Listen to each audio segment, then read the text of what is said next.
सुलभाताई सुलभाताई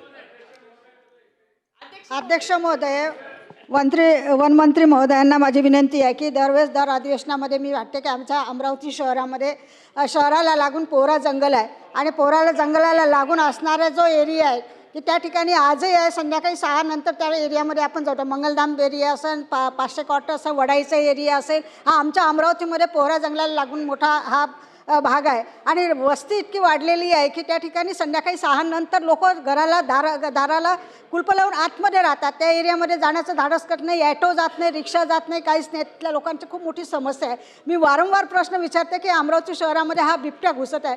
विद्यापीठाचा एरिया, त्या विद्यापीठाच्या एरियामध्ये ते घराच्या लोकांमध्ये आले, त्याच्या कॅमेऱ्यामध्ये सुद्धा फुटेज आलेले आहे. कुत्रे घेऊन जातं, डुकरं राहिलेले नाही आहे आणि माणसांच्या सुद्धा जीवाला भीती आहे. त्यामुळे या माध्यमातून याची व्यवस्था, बिबट्याची व्यवस्था करण्यासाठी आपण काही उपाययोजना करणार का की जेणेकरून अमरावती शहरामध्ये बिबटे येणार नाही, याची आपण वन विभागाला तशा सूचना करणार किंवा त्यांना पकडण्याची काही व्यवस्था करणार आहे का? अध्यक्ष महोदय, सन्मान्य सदस्य सुलभाताई खोडके यांनी अमरावती परिसरातील वावरणाऱ्या बिबट्यांचा प्रश्न या ठिकाणी उपस्थित केलेला आहे.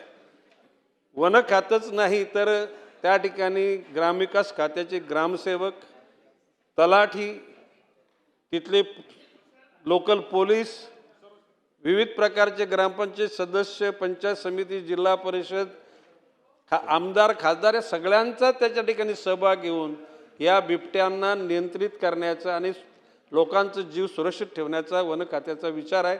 त्या अनुषंगाने सगळ्या योजना पुढे करत आहोत.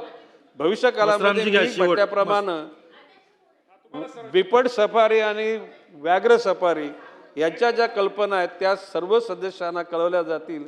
आणि सुलभाताई खोडके, आपल्याला जर तुम्ही आपल्या CCTV दिसला तर आमच्या खात्याच्या लोकांना फोन करा. खात्याचे लोक येऊन आपल्याला तिथे भेटतील आणि त्या समस्या दूर करतील.